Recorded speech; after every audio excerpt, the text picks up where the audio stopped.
Bismillahirrahmanirrahim. Assalamualaikum warahmatullahi wabarakatuh.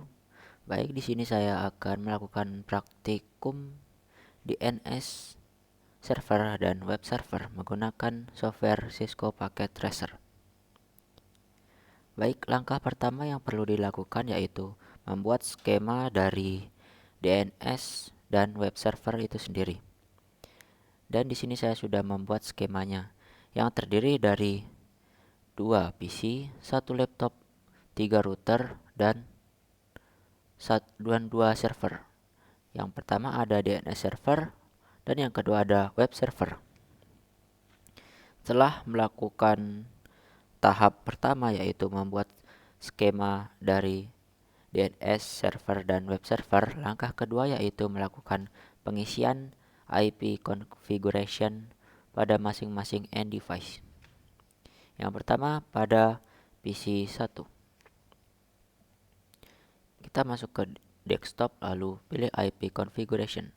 Di sini saya sudah memasukkan IP configuration dari PC 1 yaitu dengan IP address-nya 192.168.1.1 dengan subnet mask-nya 255.192 dengan default gateway yaitu 192.168.1.62 dan dengan DNS servernya yaitu 33.33.33.1. Setelah itu pada PC 2 saya juga sudah melakukan tahap pengisian IP configuration yaitu dengan IP address-nya akhirnya 65 dengan subnet mask-nya yaitu 255.192 dengan default gateway-nya yaitu 1.126 dengan DNS servernya yaitu sama dengan PC1 yaitu 33.33.33.1. Lalu pada laptop 1. Pada laptop 1 di sini IP address-nya saya ubah tidak sama dengan PC1 dan PC2 yaitu akhirnya 1.253 dengan subnet mask-nya 255.128 dengan default gateway-nya yaitu 1.254 dan DNS servernya masih sama dengan PC1 dan PC2 yaitu 33.1. Lalu beralih ke DNS server. Pada DNS server di sini kita masuk ke menu desktop lalu pilih IP configuration. Di sini IP address-nya yaitu 33.33.33.1 dengan subnet mask-nya 255.0 dengan default gateway-nya yaitu akhirnya kita ganti dengan 3. Lalu pada web server kita isikan IP configuration-nya juga dengan IP address-nya 43.43.43.1 dengan subnet mask-nya yaitu 255.0 dengan default gateway yaitu 43.3. Nah, setelah selesai pada tahap pengisian IP configuration, setelah itu tahap selanjutnya yaitu memasukkan RIP pada masing-masing router. Tahap selanjutnya yaitu melakukan mengajari bagaimana caranya agar router 1 dengan router lainnya baik itu router 2 dan router 3 dapat terhubung satu sama lain, yaitu dengan melakukan masukkan kabel baik itu fast Ethernet maupun kabel serial yang dimana fast Ethernet 0/0 dari router 1 menghubungkan ke PC 1. Berikut fast Ethernet dari P1 yaitu 192.168.1.62 dengan subnet mask-nya 255.192 dan jangan lupa kita aktifkan port statusnya. Lalu pada fast Ethernet 1/0 yang dimana menghubungkan antara PC 2 dengan router 1 yaitu saya memasukkan IP address-nya 1.126 yang dimana merupakan default gateway dari PC 2 dengan subnet mask-nya 255.192. Jangan lupa kita aktifkan port statusnya. Lalu pada serial 2 yang dimana menghubungkan antara router 1 dengan router 2. Sini saya atur IP address-nya yaitu 12.12.12.1 dengan sambungan SMS-nya yaitu 255.0, dan jangan lupa kita aktifkan port statusnya.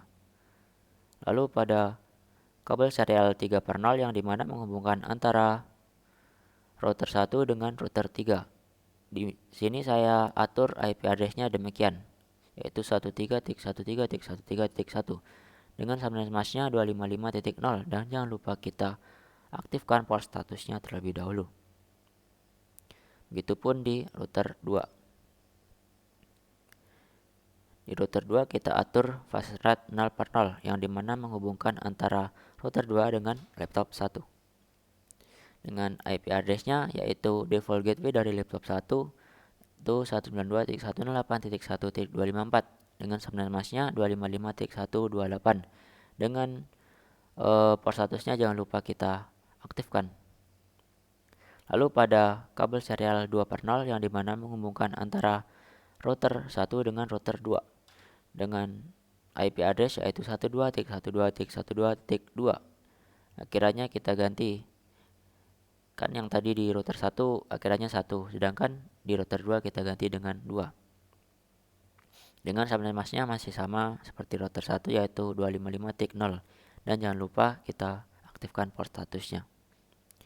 Lalu pada kabel serial 3/0 yang menghubungkan antara router 2 dengan router 3. Dengan IP address-nya saya atur demikian, yaitu 23.23.23.2 dengan sambungan masnya 255.0, dan jangan lupa kita aktifkan port statusnya. Lalu pada router 3 yang dimana fase rate 0/0 menghubungkan antara DNS server dengan router 3, yaitu yang dimana IP address-nya berupa default gateway dari DNS server itu sendiri, yaitu 33.33.33.3 dengan sambungan masnya 255.0, dan jangan lupa kita aktifkan port statusnya. Lalu pada fast rate 1/0 yang dimana menghubungkan antara web server dengan router 3, yang dimana IP address-nya saya dapat dari default gateway dari web server itu sendiri, yaitu 43.43.43.3 dengan sambungan masnya masih sama seperti DNS server yaitu 255.0, dan jangan lupa kita aktifkan port statusnya. Lalu pada kabel serial 2/0 yang dimana menghubungkan antara antara router 3 dengan router 2, yaitu dengan IP address 23.23.23.3 dengan sambungan masnya akhirnya 0, dan jangan lupa kita aktifkan port statusnya. Lalu pada kabel serial 3/0 yang dimana menghubungkan antara router 1 dengan router 3, yang saya atur IP address-nya demikian, yaitu 13.13.13.3 dengan sambungan masnya 255.0, dan jangan lupa kita aktifkan port statusnya.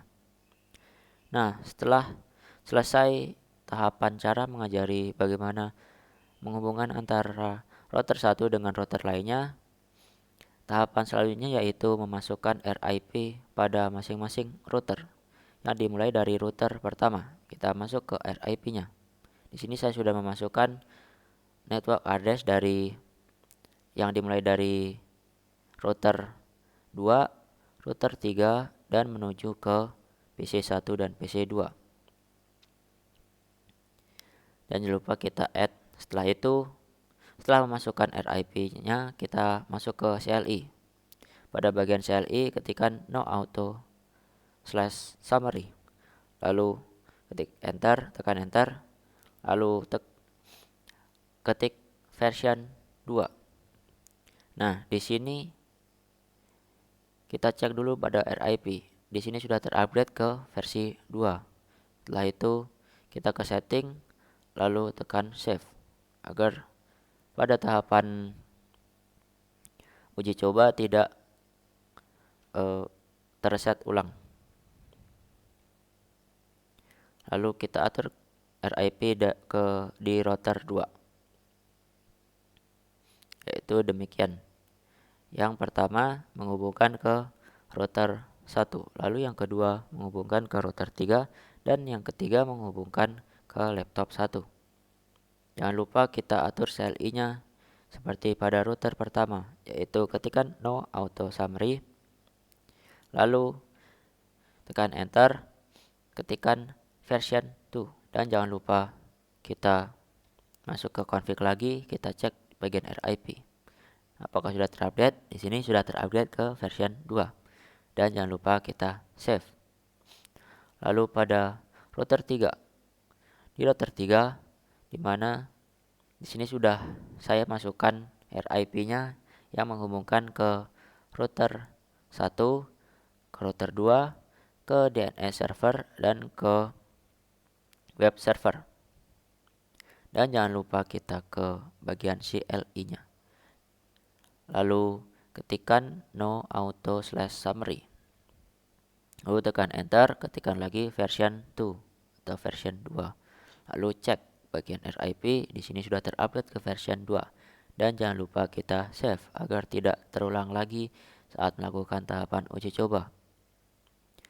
Setelah memasukkan RIP, tahapan selanjutnya yaitu memasukkan atau mengisikan codingan HTML ke web server, yaitu kita masuk ke web server, lalu pilih bagian service, lalu ke bagian HTTP. Setelah itu kita klik edit. Nah, di sini saya sudah memasukkan codingan HTML sesuai dengan perintah yang diminta oleh dosen pengampu, yaitu sebagai berikut. Dan jangan lupa kita save. Setelah itu kita lakukan tahap uji coba. Pergi ke PC1, lalu ke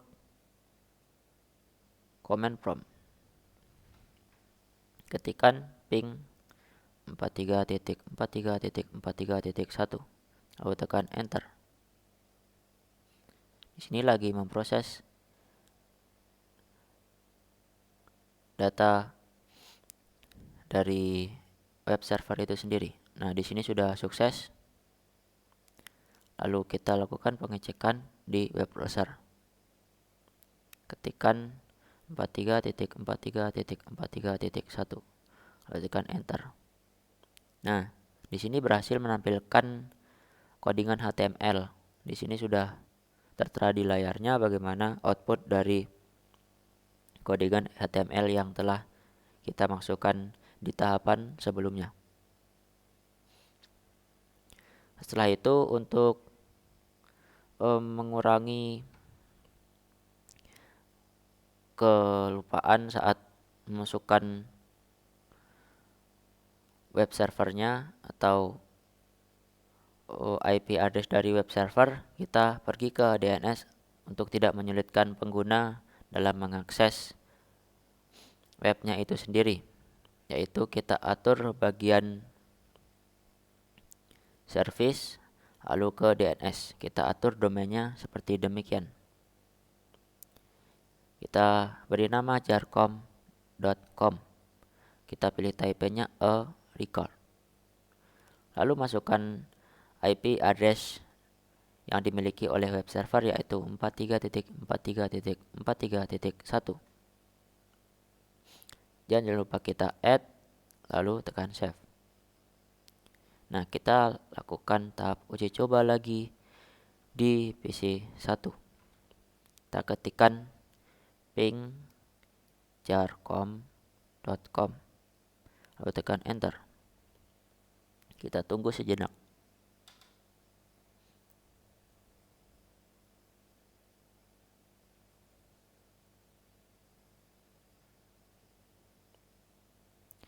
Tampaknya akan sedikit lama. Ya, baik. Di sini sudah berhasil, pingnya sudah berhasil dilakukan. Tahapan selanjutnya itu kita cek ke web browser. Lalu ketikkan jarcom.com. lalu tekan enter. Nah, di sini juga sudah berhasil menampilkan output dari codingan HTML yang sudah kita isi di web server. Kita coba semisal di PC2. Kita ke web browser lalu ketikkan jar.com. Nah, sudah berhasil. Lalu ke laptop 1. Kita pergi ke web browser. Lalu ketikkan jar.com. Lalu tekan enter. Di sini juga sudah berhasil menampilkan output dari codingan HTML yang dimasukkan di web browser. Nah, sekian praktikum DNS server dan web server yang dapat saya sampaikan. Sampai jumpa di praktikum selanjutnya. Terima kasih.